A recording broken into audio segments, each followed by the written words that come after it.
Let me start with this: the life you want. Whether it's the career, the love, the self, confidence, the peace, it doesn't show up when you wait for it. It shows up when you become the kind of person who attracts it. So today, I'm giving you 5 habits that aren't just about success. These are about power, not the kind that controls others, but the kind that gives you control over your own life. Stop waiting for permission. It sounds simple, even obvious, but this single shift in mindset is often the difference between people who live bold, fulfilling lives and those who stay stuck on the sidelines. Too many of us are holding our breath, waiting for someone to give us the green light. Whether it's society, a boss, a partner, or even our own self. Doubt masquerading as caution. We wait for someone to say, "You're good enough, you're ready," or "Now is the right time." And in doing so, we hand over our power to external forces that were never meant to be in charge of our story. Think about how many decisions you've delayed, not because you didn't want something, but because you were afraid to claim it. You didn't apply for that job because you weren't sure you met every requirement. You didn't ask that person out because you didn't know if they'd say yes. You didn't speak up in that meeting because you didn't feel like it was your place. But here's the truth: most people aren't half as confident as they appear. The difference is they act anyway. They don't sit around hoping someone notices their potential. They start showing up like someone who knows they belong, and then the world starts responding to them differently. Waiting for permission is often a disguise for fear. Fear of rejection, fear of failure, fear of looking arrogant or foolish. But what's the cost of playing small? It's living a life where your needs, your voice, your talents are all muted, because you're constantly deferring to the expectations of others. You wait for an invitation that may never come, instead of creating your own opportunities. And the longer you wait, the more the fear grows, until it feels safer to just stay invisible than to risk stepping into the spotlight. But here's the thing about permission: no one can give you what you're not willing to give yourself. Confidence isn't something you earn by waiting. It's something you build by deciding. You decide that you're worth showing up for. You decide that your ideas matter. You decide that your life doesn't need to fit into someone else's template in order to be valid. This doesn't mean you bulldoze your way through life or ignore feedback. It means you stop shrinking to make other people comfortable. It means you stop doubting yourself every time you feel the urge to step forward. Owning your place in the world isn't arrogance, it's clarity, and clarity is magnetic. People are drawn to those who walk into a room not because they demand attention, but because they're not apologizing for existing. Imagine how different your life would look if you moved through it like someone who had nothing to prove. You wouldn't wait to feel ready. Before taking the leap, you'd trust yourself to handle what comes after. You wouldn't let fear of judgment silence your voice. You'd speak because you believe what you have to say is worth hearing. You wouldn't wait to be chosen. You'd choose yourself every single day. It's not about being fearless. It's about being committed. Committed to growth. Committed to showing up. Committed to being the kind of person who doesn't need someone else's spotlight to shine. They bring their own light wherever they go. And that kind of energy is contagious. When you stop waiting for permission, you unconsciously give others permission to do the same. You become a living example of what it looks like to take control of your narrative. So the next time you find yourself hesitating, waiting for someone else to make the first move, to validate your worth, to open the door for you, ask yourself, what would I do right now if I believed I already had permission? Then do that, because the only permission slip you ever needed was the one you write for yourself. Say no like you mean it, not with hesitation, not with guilt, not with a nervous laugh that softens the blow, but with clarity and self-respect. Saying no is one of the most powerful tools you have for protecting your energy, your time, and your values. Yet, for many people, especially those who pride themselves on being kind or easygoing, saying no feels like breaking some unspoken rule of politeness or loyalty. But let's be clear, constantly saying yes to things that drain you is not kindness. It's self-abandonment dressed up as generosity. We live in a culture that often glorifies busyness, sacrifice, and overcommitment. We're taught that being available all the time is noble, that accommodating others is admirable, and that being liked is worth the price of our own comfort. The result: people stretch themselves thin, agreeing to things they don't want to do, showing up to obligations they resent, and pretending to be okay with situations that slowly chip away at their well-being, all because they're afraid of what might happen if they simply say no. But here's the truth: when you don't respect your own boundaries, no one else will either. Every time you say yes to something that doesn't serve you, you're teaching the world how to treat you. You're signaling that your time is negotiable, your energy is endless, and your priorities don't matter. And over time, that message becomes internalized. You stop believing that your needs are valid. You start to feel resentful, drained, and even invisible, not because others are taking advantage of you, but because you haven't given yourself the permission to protect your space. Saying no isn't about being harsh. It's about being honest. It's recognizing that your life is a limited resource, and you can't pour into everything without emptying yourself. It's understanding that every yes is a trade-off.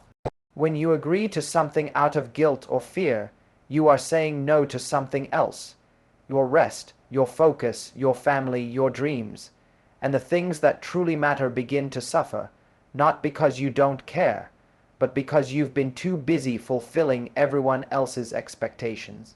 The ability to say no with confidence begins with knowing your worth. When you trust that your value doesn't depend on other people's approval, you stop trying to earn your place through overextension. You stop needing to explain every decision. You stop feeling like a bad person just because someone else is disappointed. You understand that someone else's feelings are not your responsibility. Your responsibility is to live in alignment with your own truth. You also learn that boundaries are not walls, they're doors with locks. You decide who gets access, how much, and when. This is not selfishness, this is self-respect. There will always be people who don't like your boundaries, who try to guilt you into making exceptions, who say things like you've changed. And they're right. You have changed. You've stopped trading your peace for validation. You've stopped letting fear of rejection run your life. And while not everyone will be happy about that, the people who truly respect you will understand. The magic happens when you begin to say no without over-explaining. No without apology. No with calm, grounded certainty. I appreciate the invite, but I'm not available.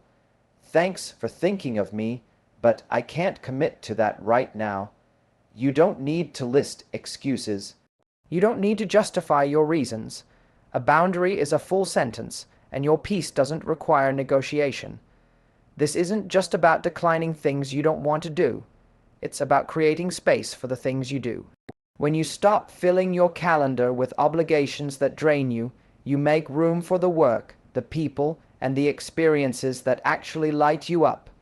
You get to show up fully instead of half, present and emotionally exhausted. And you begin to rebuild trust with yourself because you're no longer betraying your needs just to keep the peace. There's an undeniable strength in someone who knows what they want to give their time and energy to, and who is unafraid to protect that fiercely. They don't just move through life reacting to what's asked of them. They move with intention, choosing deliberately. That kind of person commands respect without needing to demand it. They don't need to be the most agreeable person in the room, because they've become the most authentic. So if you're someone who struggles to say no, start small. Practice in low-stakes situations. Pay attention to the situations where your body tenses, where your voice gets tight, where you feel a quiet resistance under the surface. That resistance is your inner wisdom. It's trying to tell you something. Listen to it. Honor it. Let it guide you to decisions that are rooted in truth, not fear. The more you practice, the easier it becomes. Over time, saying no stops feeling like rejection and starts feeling like freedom, not because it gets any less uncomfortable, but because you get stronger.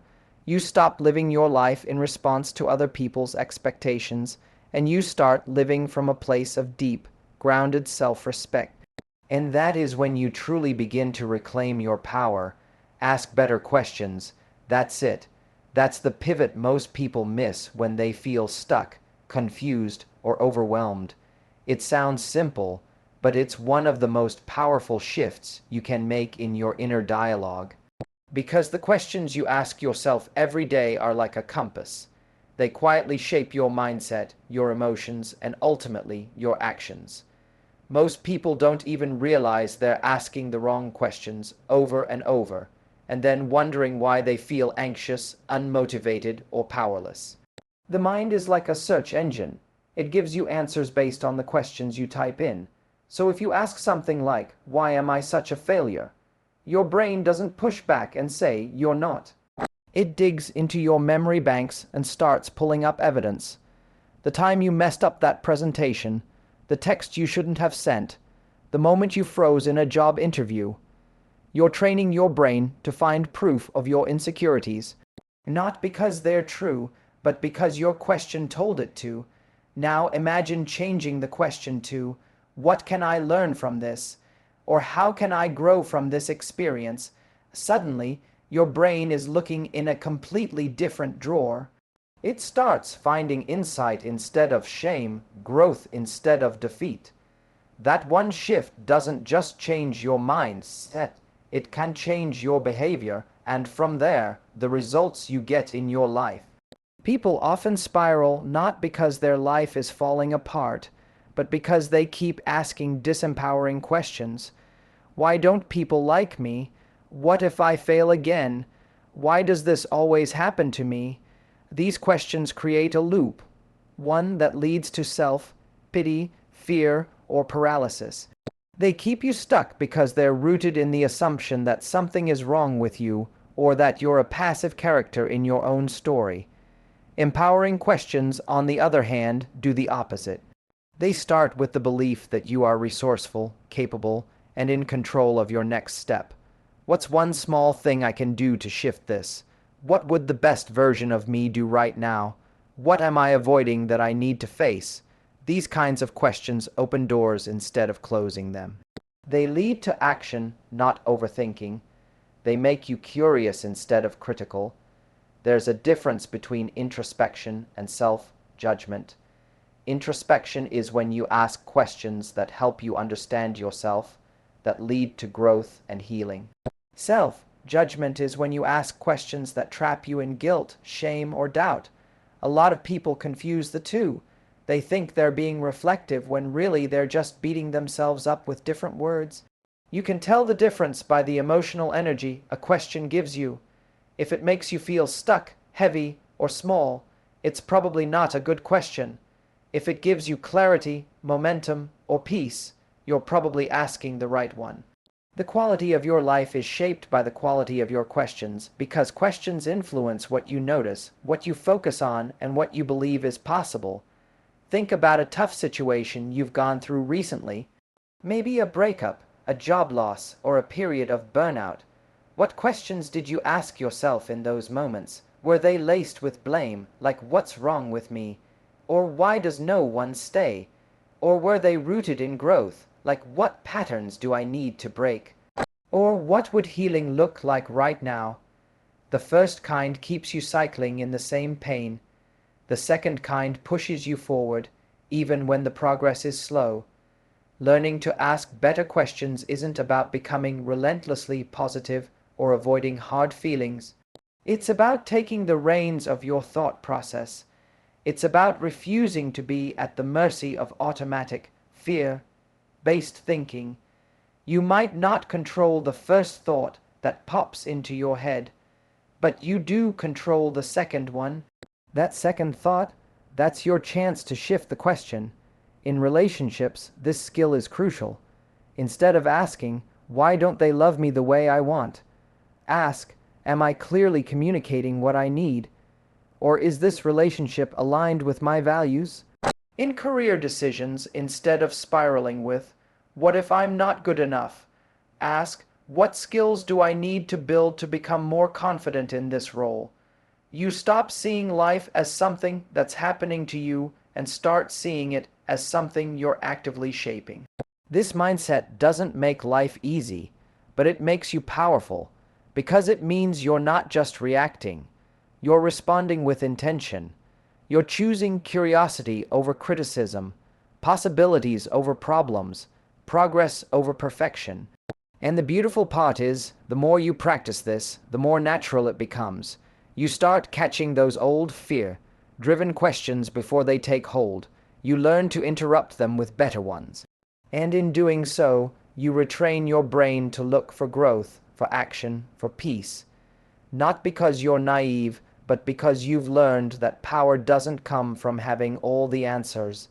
It comes from asking the right question.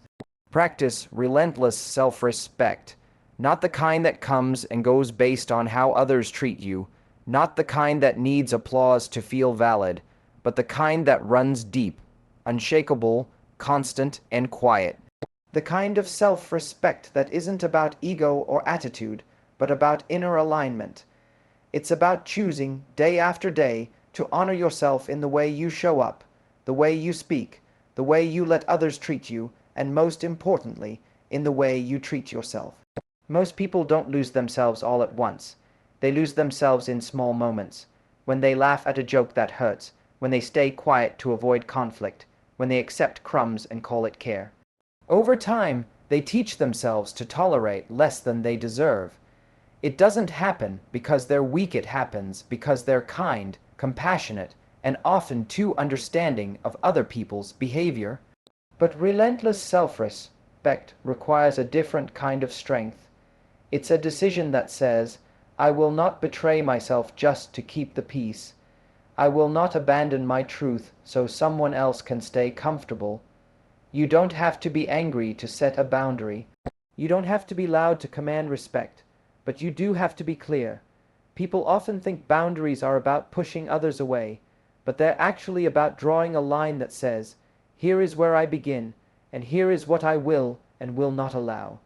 When you respect yourself, you stop making excuses for disrespectful behavior. You stop justifying what you know is wrong. You stop minimizing your pain just to preserve someone else's ego. This kind of self-respect is not conditional. It's not something you earn after hitting a goal or proving your worth. It's something you give yourself now, as you are. You don't wait to lose the weight, get the job, or find the relationship. You start treating yourself as valuable before the world does. Because how you treat yourself sets the tone for everything else. If you talk to yourself like you're not enough, you'll unconsciously accept situations that reflect that belief.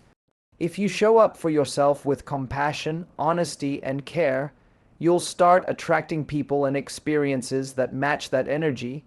Self-respect shows up in the little things: how you talk to yourself after a mistake, how you handle rejection, how you react when someone crosses a line.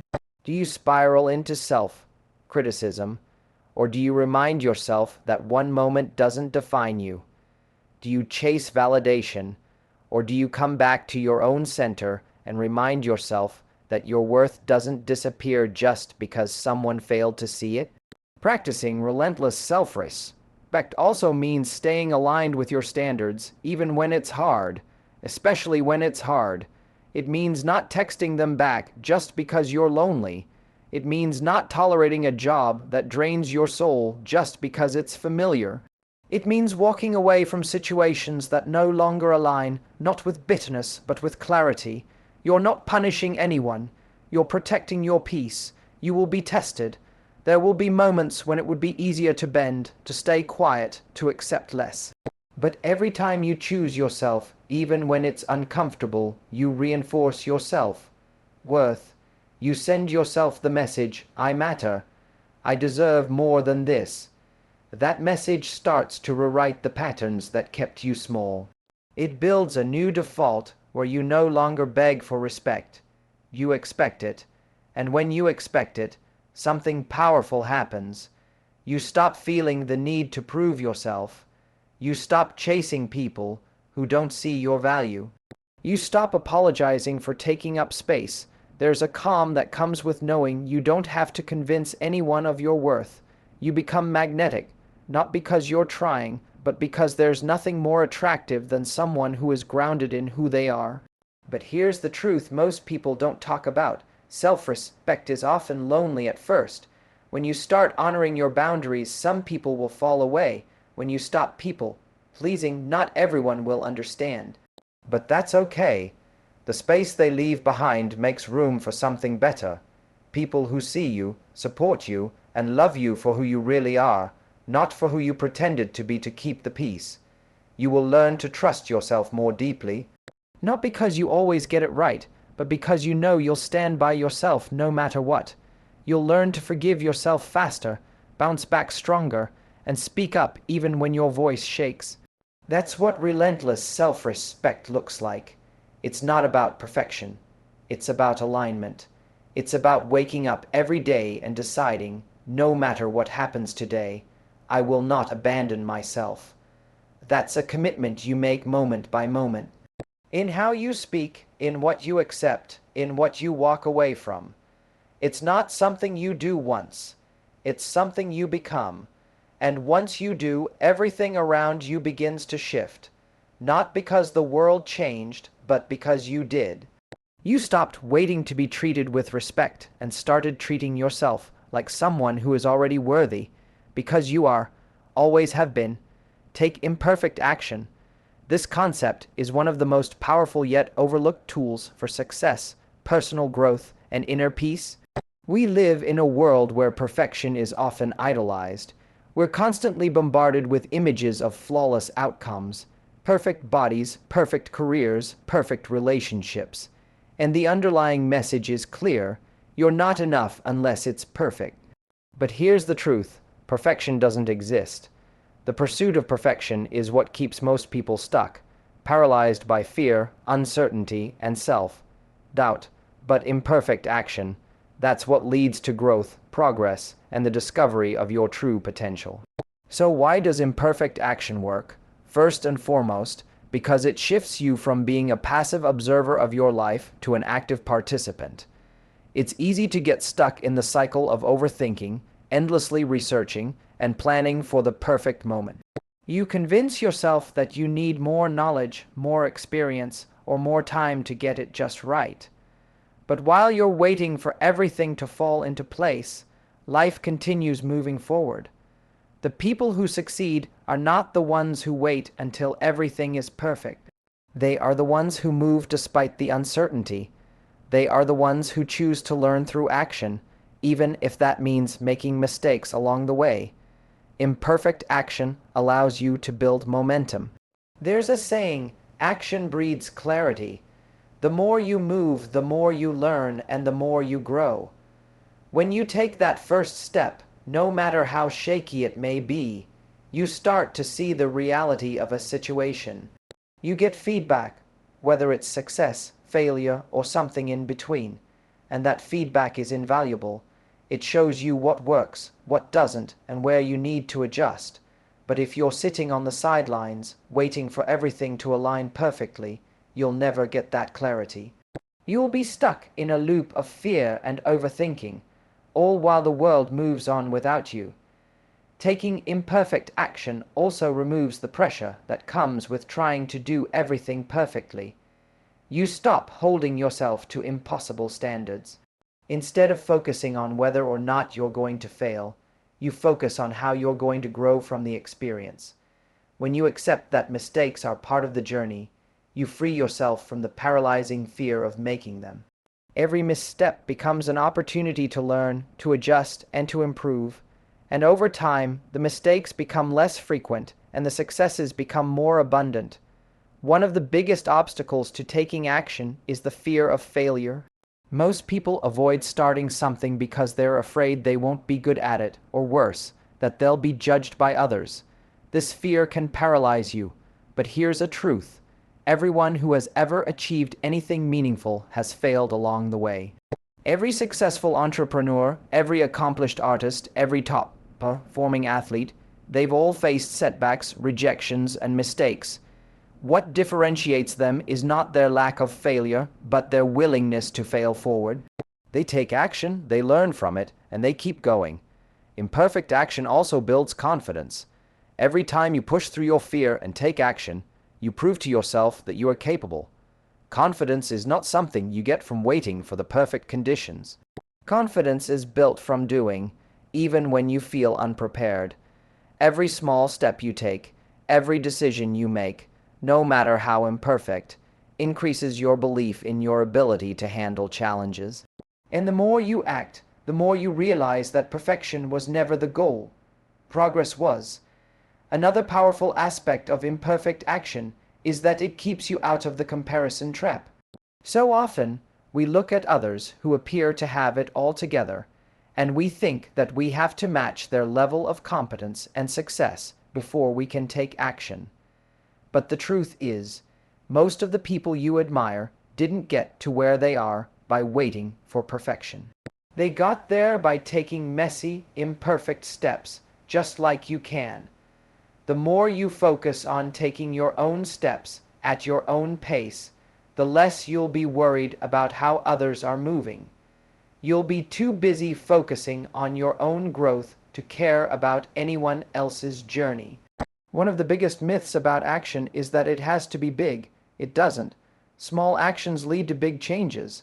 A single phone call, a single email, a single step forward is often all it takes to shift your life in a new direction. But too many people overlook these small actions because they think they need to make a grand gesture or take a giant leap to make progress. They wait for the perfect opportunity, the right time, or the perfect conditions. But by waiting for the perfect moment, they miss the power of the small steps that can add up over time. The key is consistency, not perfection. Little by little, step by step, you build the foundation for your future. Taking imperfect action also encourages you to be present in the moment. Instead of focusing on some distant, idealized future where everything is perfect, you engage with the present moment. You make decisions based on what you can control today, not what you hope will happen down the line. This presence keeps you grounded and focused. You stop obsessing over outcomes and start focusing on process. You learn to enjoy the journey, not just the destination. In a world that constantly tells you to do more, be more, and achieve more, it's easy to fall into the trap of thinking that you have to get everything right before you can move forward. But the secret to success is not in getting everything perfect, it's in taking the next step, no matter how messy, uncertain, or imperfect it might be. Because in taking that step, you are moving closer to who you want to be, and you are learning more about yourself and your goals than you ever would by waiting. Mastering the ability to handle discomfort is one of the most powerful skills you can develop in life. It's not just about tolerating hardship, but learning how to use discomfort as a tool for growth, strength, and resilience. It's easy to seek comfort. In fact, it's human nature to want to avoid pain, stress, and any form of discomfort. But in doing so, you avoid the very experiences that foster personal evolution. The truth is, the most profound growth happens when we step outside of our comfort zone, when we confront the discomfort head on rather than run from it. The key is not to eliminate discomfort from our lives, but to learn how to navigate it. Discomfort is often misunderstood. Many people see discomfort as a sign that something is wrong, that they should retreat, that they should stop. But discomfort isn't always a sign to turn back. It's simply an indication that you are stepping into unfamiliar territory, and that is often where true growth lies. Whether it's discomfort in your career, in relationships, or in your personal growth journey, it's important to reframe discomfort as an opportunity for development rather than a signal of failure. In the world of personal development, discomfort is often tied to the idea of stretching beyond your current limits. If you want to get stronger, you have to lift heavier weights. If you want to learn something new, you have to embrace the discomfort of being a beginner. If you want to develop your emotional resilience, you have to learn to sit with feelings of discomfort rather than run from them. The reality is that growth isn't easy. It requires a willingness to face discomfort, to push through moments of uncertainty and fear, and to remain present even when the path ahead feels difficult. One of the biggest reasons people shy away from discomfort is fear. Fear of failure, fear of being judged, fear of looking foolish, or fear of feeling pain. It's common to feel anxious or resistant to situations that push you beyond your limits. However, the more you avoid discomfort, the more you reinforce the belief that you can't handle difficult situations.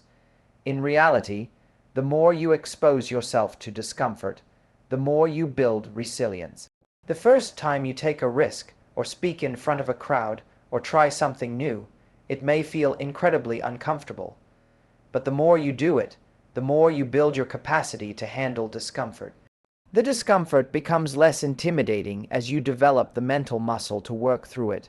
Learning to handle discomfort is not about powering through with brute force or ignoring your feelings. It's about cultivating an awareness of the discomfort and learning how to approach it with patience and self-compassion. It's about understanding that discomfort is not permanent. It's a passing phase, something that will eventually fade once you move through it. In fact, some of the greatest moments of success and accomplishment are only reached after pushing through periods of discomfort. In practical terms, handling discomfort involves developing emotional intelligence. It requires you to become comfortable with your feelings, especially the ones that make you uneasy. For example, you may feel uncomfortable in social situations, or when you have to speak up for yourself, or when you're asked to do something outside of your comfort zone. Rather than retreating or avoiding these feelings, you have the power to sit with them and examine them. What are these feelings trying to teach you? What do they reveal about your fears or beliefs? Often, when you sit with discomfort long enough, it loses its grip on you. You realize that the fear you were experiencing wasn't as powerful as you thought. Another aspect of mastering discomfort is the ability to stay in the present moment. Often, discomfort arises from our thoughts about the future or past. We project future pain, imagining the worst case scenario, or we ruminate on past mistakes. This kind of thinking only heightens discomfort. But when you focus on the present moment, you can see discomfort for what it is, a temporary feeling, not a permanent state. By practicing mindfulness, you can observe your discomfort without attaching to it. You can acknowledge it, understand it, and move through it without allowing it to control your actions. Building resilience to discomfort is also about developing the ability to embrace change. Discomfort is often a natural byproduct of change. Change, even when it's positive, often brings with it a sense of uncertainty and the need to adapt. Whether it's changing jobs, moving to a new city, or navigating a new phase of life, the discomfort that accompanies these changes is normal. What's important is that you don't let the fear of discomfort hold you back. When you face change with an open mind and an open heart, the discomfort becomes a part of the process, not an obstacle. Another crucial aspect of handling discomfort is knowing when to rest and when to push through. The idea that you must always be in discomfort to grow can be harmful. Pushing through discomfort is important, but so is recognizing when your body or mind needs a break. Rest, recovery, and self-care are key components of building resilience. You need to replenish your energy and recharge in order to face new challenges with strength. By recognizing the balance between pushing through discomfort and taking time to recover, you become more effective in your growth journey. There is a saying that comfort is the enemy of progress, and this couldn't be more true. In a world that often prioritizes ease and instant gratification, it's easy to seek comfort at every turn. But the most successful people are those who have learned how to embrace discomfort as a necessary part of their journey. They've learned to reframe it, to use it as a tool to propel them forward.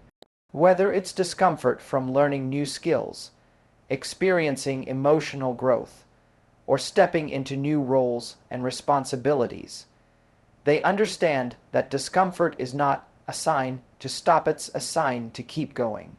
By mastering the ability to handle discomfort, you unlock your true potential.